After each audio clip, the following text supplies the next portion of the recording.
Kita ke kasus lainnya, Saudara. Polda Metro Jaya menetapkan artis Gisela Anastasia atau Gisel sebagai tersangka kasus video pribadi. Polisi menyebut dalam pemeriksaan Gisel mengakui sosok di video pribadi itu dirinya. Penetapan Gisel sebagai tersangka dilakukan setelah berdasarkan hasil gelar perkara. Penyidik juga telah mengantongi bukti hasil pemeriksaan digital forensik video yang beredar di media sosial serta pengakuan Gisel dan MYD yang mengaku sebagai pemeran dalam video itu saat diperiksa polisi. Kepada polisi, Gisel menyebut video pribadi itu direkam 2017 lalu. Hasil dari forensik ya memang sudah keluar.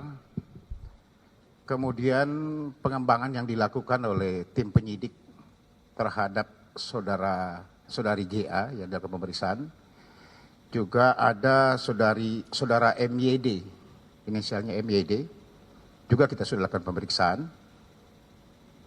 Kemudian ada beberapa pengumpulan alat-alat bukti yang lain, ya, termasuk bukti-bukti petunjuk, bukti-bukti dari hasil keterangan saksi ahli yang ada, juga keterangan daripada si saudari GA maupun saudara MYD. Ya, ini saya kasih tahu awalnya saja teman-teman semuanya bahwa saudari GA mengakui, ya, dikuatkan lagi dengan ahli forensik yang ada, ahli IT yang ada, dan juga saudari GA mengakui dan juga saudara MYD mengakui bahwa memang itu yang ada di video tersebut yang beredar di media sosial, ya, itu adalah dirinya sendiri.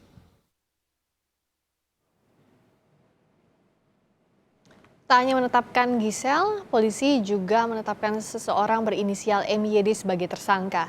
Pria berinisial MYD diduga pemeran laki-laki dalam kasus video pribadi Gisel yang beredar di media sosial. Keduanya kini dijerat polisi dengan pasal Undang-Undang Pornografi.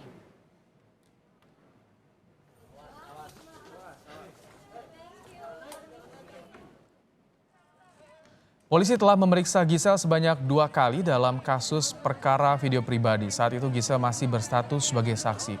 Polda Metro Jaya juga telah mengirimkan berkas perkara 2 tersangka penyebar video pribadi ke Kejati DKI Jakarta. Jaksa mengembalikan berkas perkara karena masih ada kekurangan sehingga Gisel sempat dipanggil kembali oleh penyidik untuk melengkapi berkas perkara.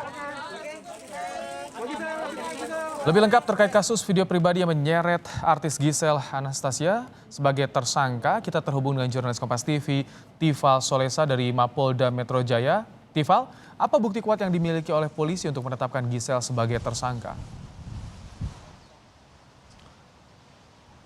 Hal utama yang dipegang oleh penyidik untuk menetapkan Gisela Anastasia selaku pesohor sebagai tersangka dalam kasus video pribadi ini adalah pengakuannya sendiri saat diperiksa oleh pihak Direktorat Reserse Kriminal Khusus Polda Metro Jaya. Saat itu yang mengakui bahwa dalam video pribadi itu ia ada di dalam video itu, dialah yang ada dalam atau berperan dalam tanda kutip dalam video pribadi yang sudah beredar luas di media sosial beberapa waktu lalu bersama dengan sosok lelaki berinisial MYD. Kemudian diperkuat lagi dengan hasil uji forensik atas materi digital yang menjadi bukti dalam kasus ini serta juga keterangan saksi-saksi ahli. Sehingga kemudian tadi kita juga sudah dengar bahwa baik Gisel maupun MYD sudah ditetapkan statusnya naik dari saksi menjadi tersangka.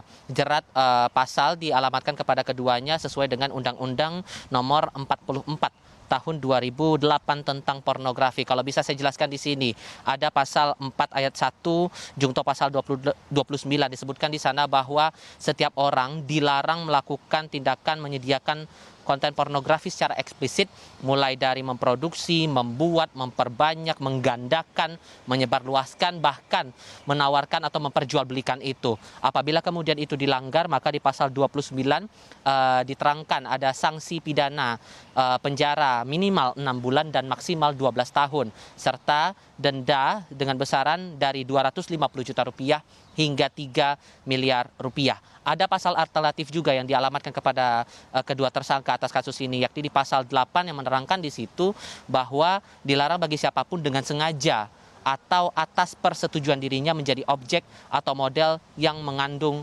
materi pornografi. apabila itu dilanggar maka termuat dalam pasal 34 pidana penjara bagi pelanggarnya yakni maksimal 10 tahun dan denda dengan besaran 5 miliar rupiah. Penetapan dua tersangka ini dalam hal ini Giselle dan juga MYD menjadikan total tersangka dalam kasus peredaran video pribadi ini menjadi 4 orang. Sebelumnya pada bulan November 2020 lalu sudah ada 2 orang yang ditetapkan sebagai tersangka yang disebut sebagai pengedar ataupun juga penyebar dari video konten video pribadi itu dengan inisial PP dan MN. Masing-masing ditangkap saat itu di Pondok Aren, Tangerang Selatan, Banten dan juga Sawangan, Depok, Jawa Barat. Tidak hanya dijerat dengan undang-undang pornografi, tapi kedua penyebar ini juga dijerat dengan undang-undang informasi dan transaksi elektronik. Disebutkan pada pasal 27 ayat 1 bahwa dilarang bagi siapapun dengan sengaja atau tanpa hak mendistribusikan atau mentransmisikan atau membuat diaksesnya materi informasi atau dokumen bermuatan asusila.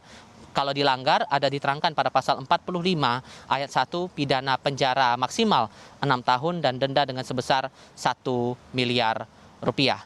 Ibrahim. Tifal, jadi setelah ditetapkan sebagai tersangka, Giselle dan juga MYD ini kapan akan diperiksa kembali oleh polisi?